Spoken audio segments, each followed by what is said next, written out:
할렐루야.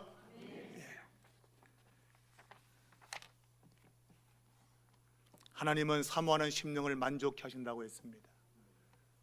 여러분 사모하셨나요?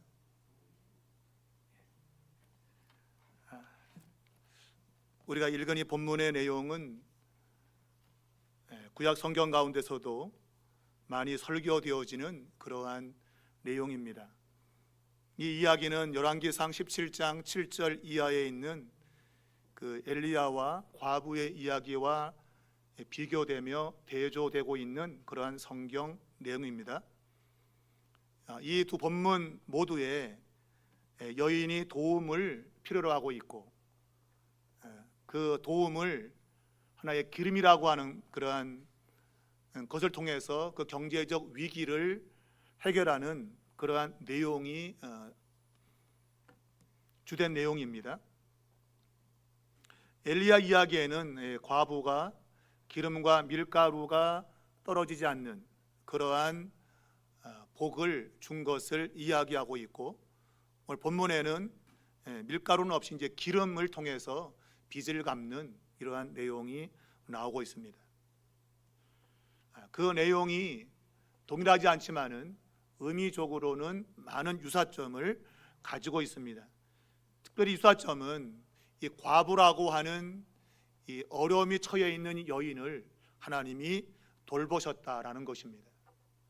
어려움을 호소하는 자에게 하나님이 그 어려움을 돌아보시는 이러한 의미가 공통적으로 나와 있는데, 이것은 훗날 신약 성경에서 사회에서 소외되고 어려움을 가지고 있는 이 과부들을 돌보시는 예수님의 사역 속에서 그대로 투영되고 있습니다. 단순한 구약의 사건이 아니라 그것은 구약을 완성하신 신약의 예수 그리스도의 그 본질적인 모습을 드러내는 그러한 역할을 하고 있다, 그렇게 보겠습니다. 오늘 본문의 내용은 선지자의 그 제자 가운데 그의 아내가 이제 빚을 지게 되었는데, 아마 그 남편이 빚을 남기고 죽은 것 같아요. 근데 그 빚을 갚지 못해서 그에게 있는 두 아들을 종으로 팔아야 될 그런 위기가 오게 된 겁니다. 이런 상황 가운데 엘리사가 바로 이 그릇을 기름으로 채우는 기적을 통해서 이 빚을 갚는 그 두 아들이 종으로 팔리지 않고, 더 나아가서 그 과부와 두 아들이 남은 삶을 살아갈 수 있게 해준 이러한 내용을 본문이 담고 있습니다. 실질적으로 기적을 이루는 이 행위가 이 초점을 맡고 있지만, 그러나 그런 기적을 불러오게 된 배경, 거기에 대한 상세한 설명은 나와 있지 않습니다. 오직 성경은 이 과부의 짧은 그 남편에 대한 언급, 곧 당신의 종 나의 남편이 이미 죽었는데 당신의 종이 여호와를 경외한 줄을 당신이 아시는 바니이다. 이 짧은 한 구절만이 이 기름을 기적 같은 방법으로 많게 해서 그 빚을 갚는 이런 것과 연결이 되고 있다고 볼 수 있는 것이죠. 자, 이 과부의 남편은 하나님을 경외하는 사람인 것을 엘리사도 알고 있었다라고 말하고 있습니다. 하나님을 경외한다고 하는 것은 그 당시의 상황으로는 그리 쉬운 상황은 결코 아닙니다. 당시의 상황은 아합 왕이 통치하는 그런 시대고, 이 아합 왕 시대는 가장 악한 그러한 통치가 있었던 그러한 시대이기 때문에 그 당시에 하나님을 경외한다고 하는 것은 그리 쉽지 않은 겁니다. 우리가 조금 전에도 기도했지만 우리 아이들에게 미래를 말하면서 그냥 말로만 잘 될 거야, 잘 될 거야, 사실 소용이 없는 거죠. 말로만 하면 되겠습니까? 우리의 헌신이 담겨져야 되고 그 아이들이 믿음을 발휘할 수 있도록 우리가 만들어주는 것이 필요하죠. 말로는 다 할 수 있죠. 그러나 그것이 실제로 결과물로 나오기 위해서는 행동이 뒤따르지 않으면 안 되는 것이죠. 하나님을 경외한다고 하는 것은 말로 되는 것이 아닙니다. 이 여인의 이러한 고백은 단순히 자기 남편이 평소에 말로 나 하나님을 경외해, 그런 건 아닐 거예요. 분명 이 여인의 고백에는 자기 남편이 오직 하나님만 경외했던 그런 사람으로 생각할 수 있는 것이죠. 초기의 전승에 의하면 이 과부의 남편이 누구일까라는 그러한 차원에 있어서 초기의 전승에 의하면 이제 우리가 그 앞전에 나오는 오바다라고 하는 사람이 나오는데, 이 사람이 선지자들을 굴에 숨겨두고 선지자들에게 먹을 것을 공급해 주었던 이 아합 왕의 그 궁에서 하나의 청지기 역할을 했던 그러한 사람인데, 초기 전승에는 이 과부가 아마 이 오바다의 부인이 아니겠느냐, 그렇게 전해져 왔어요. 그러니까 실제로 이 과부가 오바다의 부인은 아니더라도 적어도 오바다가 했던 것만큼 그의 남편은 실질적으로 하나님을 경외했던 그런 사람임을 우리가 능히 짐작하고 남음이 있는 거죠. 왜 이 오바다라는 사람이 그 앞에 왜 소개가 되었을까? 아마 그것은 바로 이 과부의 이 기름을 많게 하는 이 기적의 하나의 그 배경으로 성경 저자가 사용했다라고 볼 수 있는 겁니다. 비록 이 과부의 남편은 누군지는 알 수 없어요. 누군지는 뭐 초기의 전승대로 오바다일 수도 있을 것이고, 아니면 제3의 인물일 수 있을 겁니다. 중요한 것은 그 사람이 누구냐는 것이 아니라 그 사람이 누구든 상관없이 그가 하나님을 경외했다고 하는 것. 그 경외의 모습이 앞에서 말했지만 그 위기의 상황 가운데서도 자기의 생명을 돌보지 않고 선지자들을 피신시키고 그들을 섬겼던 그 정도의 삶, 그러한 삶을 사는 것을 적어도 성경은 하나님을 경외하는 것이다라고 우리에게 소개하고 있다고 하는 것이죠. 자기의 목숨을 담보로 해서 하나님을 섬기는 선지자들의 안위를 돌보는 이러한 일, 이것이 바로 하나님을 경외하는 모습이었다, 그렇게 볼 수 있겠습니다. 자, 그가 얼마나 헌신했던지 빚을 남기고 죽었어요. 아마 이 빚은 자기 혼자 잘 먹고 잘 살려고 하다가 빚을 진 게 아닐 거예요. 무리하게 그냥 집안 늘리려고 하다가 빚진 것도 아닐 거예요. 사업을 뭐 하려다가 대출 받아가지고 빚진 게 아닐 거예요.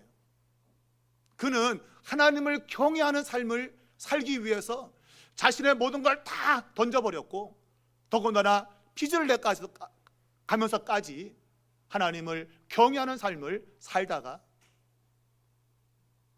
그의 생을 마감한 것이죠. 한 번도 자기 자신을 위해서 아마 살지 않았을 거예요. 하나님을 경외한다는 이 말 속에는 그런 의미가 충분히 담겨 있습니다. 오바다의 그러한 행위가 오버랩되면서, 야, 저 하나님을 경외하는 사람은 자신을 위해 살지 아니하고 자기의 목숨을 담보로 해서 하나님의 일하는 사람들을 섬기고 돌보는, 적어도 이런 사람일 거다 하는 것을 성경 저자가 드러내고 있다면, 이 과부의 남편은 적어도 그 정도로 하나님을 섬겼다고 볼 수 있는 것이죠.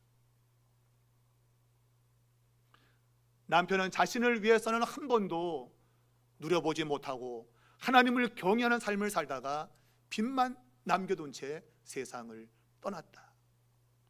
그 빚을 과부와 두 아들이 또 안게 되었는데, 과부가 무슨 힘이 있겠습니까? 가장 약자로 대표되는 과부가 무슨 힘이 있겠습니까?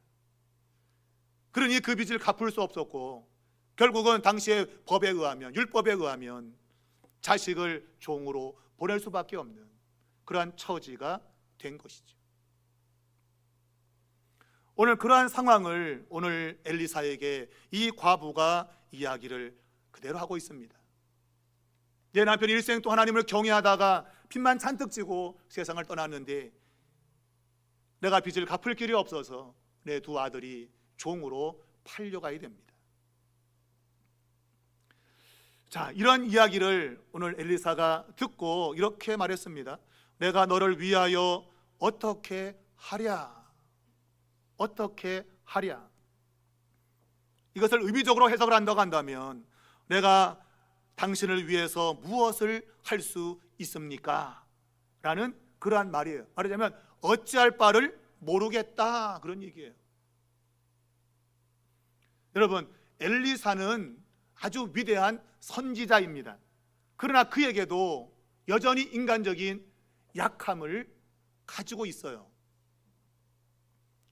왜냐하면 뒤에 가면 이제 그 수넴 여인이 아들이 죽었을 때에 그 아들을 고치는데 지팡이를 갖고 와서도 그 자식이 그 죽은 애가 살지 않아요. 막 3번씩이나 겨우 기도해가지고 살아요.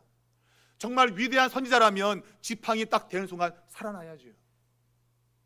그런데 한 번에 안 되는 거 보면, 몇 번에 걸쳐서 하는 거 보면 이 엘리사의 연약함을 또한 우리가 알 수 있는 거예요.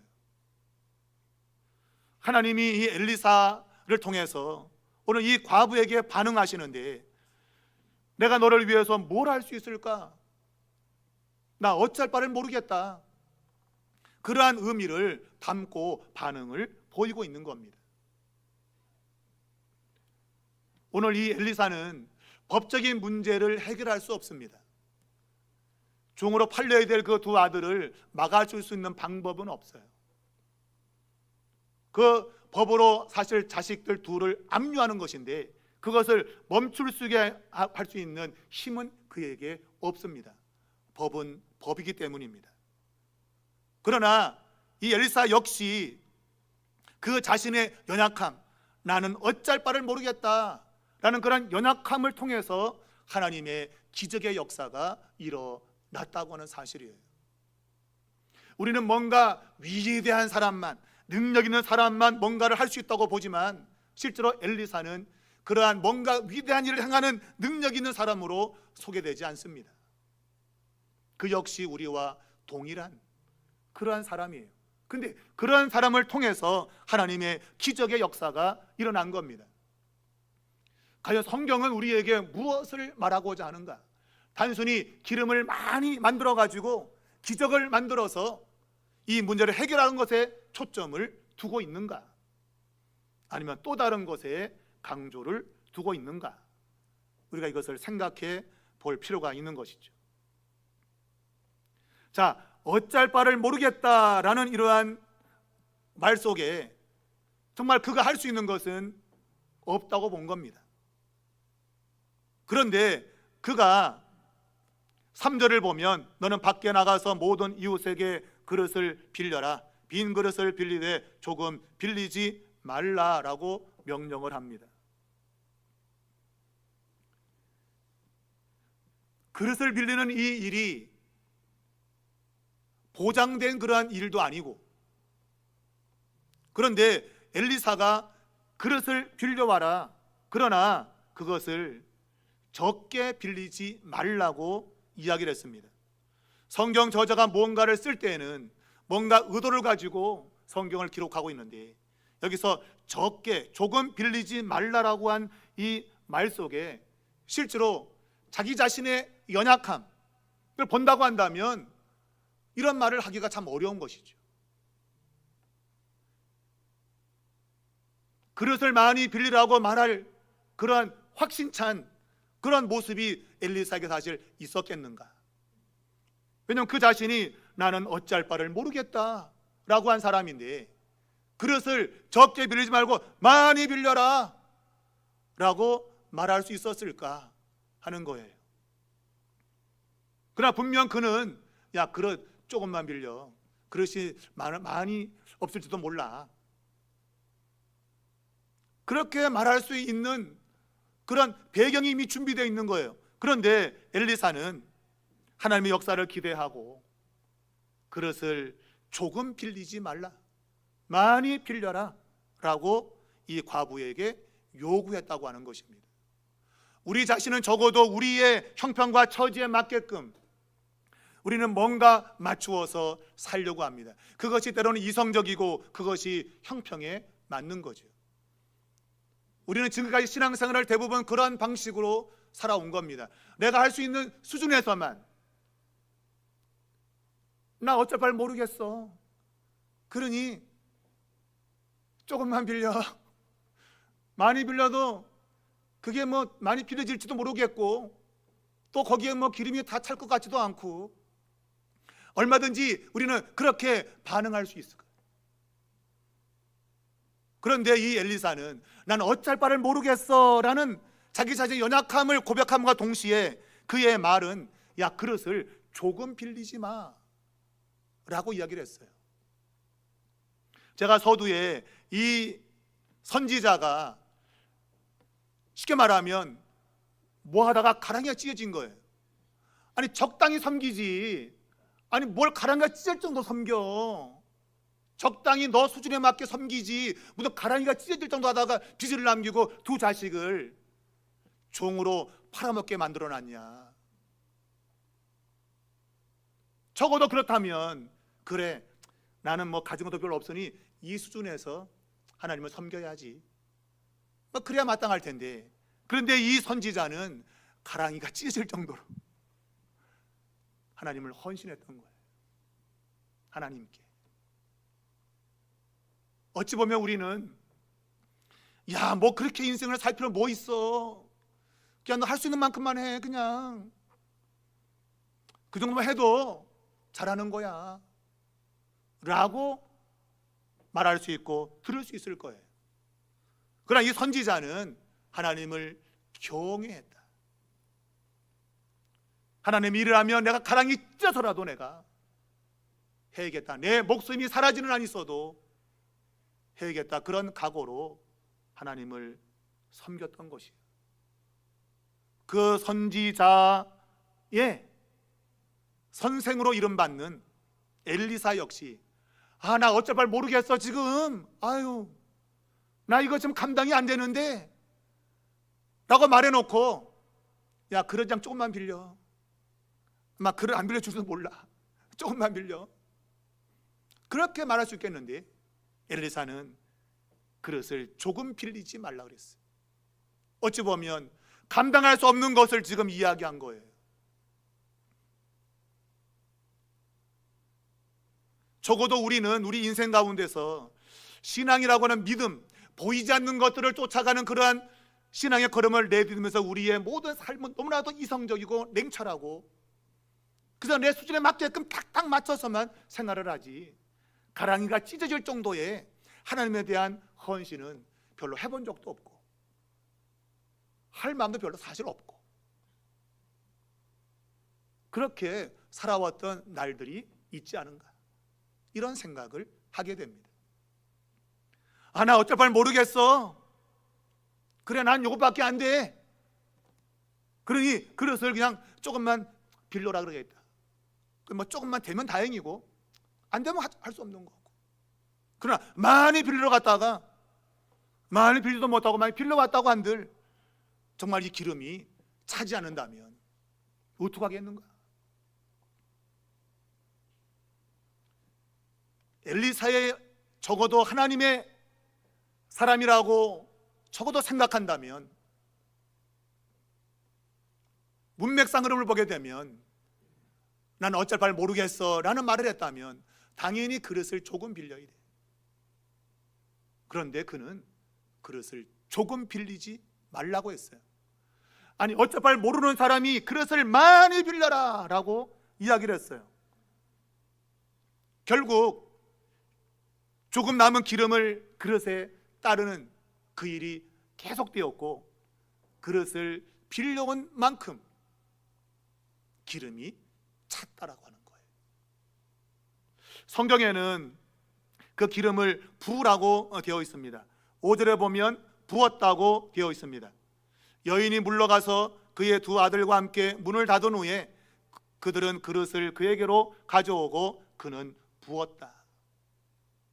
우리말로는 그냥 부었다라고 그냥 한글로 아주 알아먹기 쉽게 번역으로 써놨지만 실제로 이것은 히브리 글자로 분사형으로 기록이 되어 있습니다.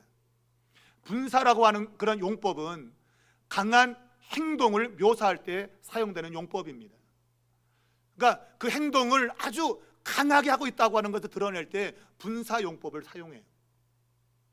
그러니까 이 과부가 그냥 기름을 그냥 뭐 따르는 게 아니고 굉장히 아주 강조하며 지금 기름을 계속 붓고 있는 거예요. 처음에는 나 어떻게 하면 좋아요? 우리 두 아들이 그냥 종으로 팔려게 생겼어요 라고 했던 여인이 기름을 따를 때 그 동작은 매우 강렬한 동작을 하고 있다고 하는 거예요. 처음에 의미적으로는 아주 약하게 지금 뭔가 시작을 하고 있는데 이 마지막 가면 갈수록 아주 강한 동작들이 연결지어서 나오고 있는 겁니다. 이렇게 될 수 있는 이유 근거가 뭐냐? 바로 그것은 믿음이라고 하는 거예요. 믿음. 이 기름을 붓는 것은 분사로 사용되는데 그것은 계속 부었다는 것입니다. 이 믿음의 지속적인 행동을 강조할 때 이 분사형을 사용하는 거예요. 그러니까 계속 기름이 나올 줄 알고 붓는 겁니다, 여러분. 계속 기름이 나올 줄 알고 붓는 거예요. 여러분은 그런 믿음이 있겠습니까? 기름을 붓는데 그릇에다가 이게 계속 나올 줄, 마치 화수분처럼 계속 그냥 써도 그냥 다함이 없는 것처럼 그렇게 나올 걸 여러분 믿고 여러분 기름을 부을 수 있을까요? 이성적 사고 가진 사람은 그 기름 부으면 끝났겠지 라고 그냥 딱 멈추겠죠. 근데 이 여인은 계속 기름을 부은 거예요. 그냥 나올 줄로 믿습니다. 믿음의 지속적인 행동을 강조하고 있습니다. 자, 이 자식들이 가서 빌려온 그릇들을 가져와서 기름을 계속 부었더니 그릇이 닿을 때까지 기름이 계속 나왔다고 하는 거예요. 이것은 믿음의 역사를 이야기하고 있습니다. 자, 기적을 가져오는 요인이 과연 무엇일까? 기적을 통해서 믿음을 가지는 것이 아니라 믿음이 기적을 가져온 것이죠. 믿음의 결과로 기적이 오는 것입니다. 우리 예수님의 기적 사건에서 마가복음 5장 36절에 보면 예수께서 그 하는 말에 곁에도 들으시고, 무슨 말이에요? 야이로의 딸이 죽었다는 거예요. 살아있을 때는 예수님이 가셨는데 가는 도중에 시간이 지체돼서 죽었다는 거예요. 딸이.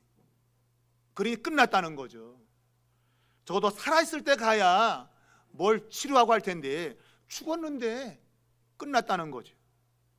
그때 예수님께서 해당장에게 말하기를 두려워하지 말고 믿기만 하라. 예수님의 능력은, 그 딸을 살리는 능력은 어디에서 왔을까요? 바로 해당장의 믿음에서 온 것이죠. 믿음에서. 두려워하지 않고 믿음을 가졌던 결과에서 왔다고 볼 수 있어요. 자, 다시 처음으로 돌아간다면 아합 시대는 믿음으로 살기가 참 어려운 때였습니다. 당시에 선지자를 다 타락을 했고 바알과 아세라의 거짓 선지자 850명이 아합 왕의 곁에 붙어가지고 그냥 자기들 그냥 먹고 사는 것에 만족하는 그 정도의 수준밖에 되지 않는 영적인 분위기였습니다. 그런 가운데 이 선자의 아내 그리고 이 선지자, 하나님을 경외하며 인생을 살았던 사람들이에요. 그들은 적어도 하나님을 섬김에 있어서 모든 것을 믿음으로 했다고 봅니다. 믿음으로. 이 선지자는 적어도 믿음으로 하나님을 섬겼고, 따져가며 섬겼다고 한다면 빚을 안 생겼겠죠. 빚이 안 남았을 거예요. 빚을 안 만들었을 거예요. 그런데 너무 이 믿음이 과도해가지고 자기 분량을 넘어서 버린 거예요. 그래서 빚을 진 거예요. 그러다가 죽어버렸어요. 자, 그의 아내 역시 믿음의 사람이었음을 우리가 볼 수 있는 것은 오늘 엘리사가 내 도당에 들어가서 문을 닫고 그 모든 그릇에 기름을 부어서 차는 대로 옮겨 놓으라 말했지만, 붓는다고는 이 분사형, 이 동사가 그녀의 믿음을 보여주고 있는 거죠. 그녀가 믿음으로 이 기적을 일으킬 수 있었던 이유는 바로 그의 남편의 헌신에서 왔던 믿음이었던 것이죠. 그 남편이 평소에 어떻게 살았는지에 대한 그 믿음의 본을 아내도 보았고, 이 아내 역시도 남편이 그런 일을 할 때 안 말렸죠. 뭐 우스갯소리지만 교회에서 뭐 할 때 헌금 작정을 했는데 이 남편이 그냥 대담하게 그냥 내가 얼마 할게 했다가 집에 가서 마누라한테 얘기했다가 그냥 혼났다고, 그냥 누구 마음대로 그냥 헌금한다고 손을 들었냐고. 남편 허락하지 않으면 부인 허락하지 않으면 남편도 못해요 마음대로. 이게 그 재정 권리가 여자에게 있잖아요. 오늘 이 여인은 남편만 사실 경외한 것이 아니고 이 여인 또한 하나님을 경외하는 사람이었음을 우리는 분명히 볼 수 있게 되는 거예요. 남편이 하나님을 경외하는 그런 삶을 살다가 빚을 졌는데 왜 부인은 그걸 막지 않았을까? 부인 역시 똑같이 하나님을 경외한 사람이었던 것이죠. 아니, 어찌 보면 이 부인이 더 많이 했을 줄 몰라요. 더 많이. 결국 하나님을 섬겼다고 섬겼는데 남은 건 빚밖에 없고, 그래서 위기 가운데 왔지만 하나님은 하나님의 일에 충성되고 헌신된 자를 그냥 외면치 아니하시고, 하나님은 엘리사를 통해서 하나님의 기적을 나타내신 것이죠. 믿음으로 사는 자에게 하나님이 놀라운 역사를 일으켜 낸 겁니다. 하나님은 하나님을 섬기는 자를 결코 외면치 않으십니다. 여러분의 인생 가운데 여러분이 머리 굴리고 통밥 굴리고 잔꾀를 쓰고 나름의 이유를 만들어 가지고 뭔가를 하려고 하는 그러한 일들이 어쩌면 우리의 삶을 안전하게 할 수 있어요. 그러나 하나님의 역사는 경험할 수 없는 거예요. 하나님의 역사를 경험할 수 없는 거예요. 우리가 조금 전에 소리 높여서 기도했는데, 내일의 재정 때문에 우리 교회가 걱정하는 그런 교회 말고 10년 후에 교회가 있을 것인가를 생각하는 그런 교회가 되어야 된다. 적어도 10년 후를 생각한다고 한다면 오늘의 헌신이 있지 않으면 10년 후는 있을 수가 없는 겁니다. 우리는 우리 자신을 위해서는 많은 생각을 하고 많은 고민을 하고 나름의 계획과 여러 가지 방법을 다 동원해서 살아갑니다. 그러나 하나님의 몸된 교회를 위해서 나는 얼만큼 생각하고 있고 우리 자녀들의 미래를 얼마나 꿈꾸고 있는가 생각해 보면 물음표가 붙을 수밖에 없어요. 목회자인 저 역시도 오늘 말씀을 준비하면서 과연 나는 가랑이가 찢어지도록 하나님을 경외하며 살고 있는 거 맞나?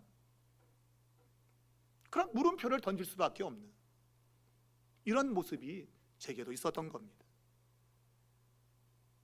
물론 빚을 남겨주는 것은 참 불행을 남겨주는 것이지만, 그러나 하나님을 섬기는 데 있어서 그 자신을 아낌없이 던지고 그 일에 함께했던 한 여인의 그 헌신이 결국 하나님의 놀라운 역사를 가져왔다는 생각해 보면 어느 누군가 한 사람의 정말 지극한 충성된 헌신이 또한 미래적으로 하나님의 놀라운 역사를 일으킬 수 있다고 하는 것을 생각하게 되는 것입니다. 이 두 아들이 그 부모의 하나님을 경외하는 모습을 분명히 보았을 것이고, 또한 그들은 그들만의 눈을 가지고 문을 닫은 상태에서 하나님이 어떻게 역사하는 것을 그들은 똑똑히 보았을 것입니다. 하나님을 위해서 헌신한 사람들 하나님은 돌보시는구나. 적어도 우리의 후손들에게 이런 것들을 보여줄 수 있어야 된다고 봅니다. 그냥 되는 대로 살아, 그냥 안전하게 살아, 이거 말고, 야, 하나님의 일에 헌신해, 가랑이가 찢어도록 한번 헌신해봐. 하나님이 빚을 남겨 죽게 한다 할지라도 한번 해봐. 하나님이 결코 버리지 않을 거야. 적어도 이런 정도의 우리의 신앙을 우리 자녀들에게 도전시켜 줄 수 있는 그런 것이 진정한 오늘 헌신 예배를 드리는 우리들의 결단이 되지 않아야 되나, 그런 생각을 하게 됩니다. 누구나 다 빚을 갖고 살고 싶지 않아 합니다. 그러나 하나님을 위해서는 여러분, 빚진 자가 되십시오. 우리가 사랑의 빚 외에는 아무것도 지지 말자고 성경에 말하고 있다 해가지고 사랑만 빚지고 다른 빚은 지면 안 돼. 우리가 사실 자녀들에게 우리의 신앙을 물려주지 못하면 우리는 그들에게 빚을 진 것이죠. 당연히 물려줘야 될 신앙을 물려주지 못했으므로 우리는 그들에게 빚을 지고 있다고 봅니다. 오늘 우리 삼일교회가 10년 후, 아니 20년 후에 더 좋은 교회가 되기 위해서는 오늘 나의 헌신이 필요한 것이죠. 비록 그것이 빚을 남기고 암울한 상황이 당장 내일 벌어진다 할지라도 오늘 나의 헌신이 있다고 한다면 하나님은 어느 때인가 하나님의 사람을 통해서 하나님은 일하실 거라는 확신, 그러한 믿음이 오늘 헌신 예배 드리는 우리에게 있어야 되겠습니다. 오늘 이 본문은 엘리사로 시작하고 마지막 하나님의 사람으로 끝을 맺고 있습니다. 엘리사로 시작했을 때에 그는 내가 어찌해야 될고 할 바를 모르겠다, 그런 사람이었습니다. 그러나 그는 기름을 만들어내는 그러한 기적을 만들어 하나님의 역사를 드러내었던 하나님의 사람으로 끝이 나고 있습니다. 여러분과 저가 연약한 모습으로 인생을 살면서 엘리사와 같은 어쩔 바 모르는 그러한 모습 가운데 있다 할지라도 그릇을 조금 빌리지 말고 많이 빌려라, 하나님 역사가 있을 거야 라는 것들을 통해서 여러분과 저가 하나님의 사람의 이름이 붙는 그러한 인생 되기를 바랍니다. 하나님의 사람, 얼마나 명예스러운 이름입니까? 너 하나님의 사람아. 하나님의 사람이라고 하는 것은 하나님이 함께 하시고 끝까지 돌보는 사람을 의미할 겁니다. 비단 이것은 과부만 돌본 것이 아니라 엘리사도 돌보시는 하나님임을 드러내고 있는 겁니다. 여러분과 저가 오늘 헌신 예배 드리면서 그냥 의례껏 드리는 헌신 예배가 아니라 정말 하나님께 내 인생을 오늘 이 선지자처럼, 아니 그 과부 아내처럼 헌신적인 그러한 삶을 통해서 하나님의 역사를 일으켜내는 하나님의 사람으로 인생을 살아가는 그러한 헌신 예배가 될 수 있기를 주님의 이름으로 축복합니다.